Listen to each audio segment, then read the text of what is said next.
Ambani news ಟಿವಿಗೆ ಸ್ವಾಗತ. ಪ್ರತಿದಿನ ನ್ಯೂಸ್ ಅಪ್ಡೇಟ್ಗಾಗಿ ಸಬ್ಸ್ಕ್ರೈಬ್ ಮಾಡಿ, ಲೈಕ್ ಮಾಡಿ, ಶೇರ್ ಮಾಡಿ. ಅಂಬಾನಿ ನ್ಯೂಸ್ ಟಿವಿಗೆ ಸ್ವಾಗತ.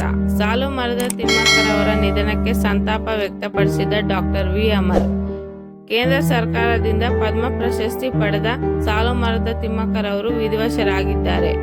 ಭಾರತೀಯರ ಸೇವಾ ಸಮಿತಿ ರಾಷ್ಟ್ರೀಯ ಅಧ್ಯಕ್ಷ ಹೂಡಿ ರಾಮಚಂದ್ರ, BSS ರಾಜ್ಯಾಧ್ಯಕ್ಷ ಹಾಗೂ ಅಂತಾರಾಷ್ಟ್ರೀಯ ಹಸಿರು ಪ್ರಶಸ್ತಿ ವಿಜೇತರಾದ ಚಿಂತಾಮಣಿ ಡಾಕ್ಟರ್ ವಿ ಅಮರ್, ನರಸಾಪುರ ಲೋಕೇಶ್, ಫರಾಕ್ ರಫೀಕ್ ನಯಾಸ್ ಆಸ್ಪತ್ರೆಗೆ ಭೇಟಿ ನೀಡಿ ಸಂತಾಪ ವ್ಯಕ್ತಪಡಿಸಿದ್ದರು.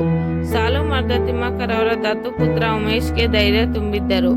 ಮೃತ ಸಾಲು ಮರದ ತಿಮ್ಮಕ್ಕರ್ ಅವರ ಸ್ಫೂರ್ತಿಯಿಂದಾಗಿ ಹಾಗೂ ಅವರ ಒಡನಾಟದಿಂದ ತಾಲೂಕಿನ ಗೋಂಚೇರುಪಲ್ಲಿ, ಮುರುಗಮಲ ಹಾಗೂ ಚಿಂತಾಮಣಿ ನಗರದ ಹಲವು ವಾರ್ಡ್ಗಳಲ್ಲಿ ಗಿಡಗಳನ್ನು ನೆಟ್ಟು ಗಿಡಗಳನ್ನು ದತ್ತು ಪಡೆದು ಪೋಷಣೆ ಮಾಡಲು ಸಾಲು ಮರದ ತಿಮ್ಮಕ್ಕರ್ ಅವರೇ ನನಗೆ ಸ್ಫೂರ್ತಿಯಾಗಿದ್ದಾರೆಂದು, ಅವರ ಒಡನಾಟ ನನಗೆ ಸಾಕಷ್ಟು ಆತ್ಮತೃಪ್ತಿಯನ್ನು ನೀಡಿತ್ತು.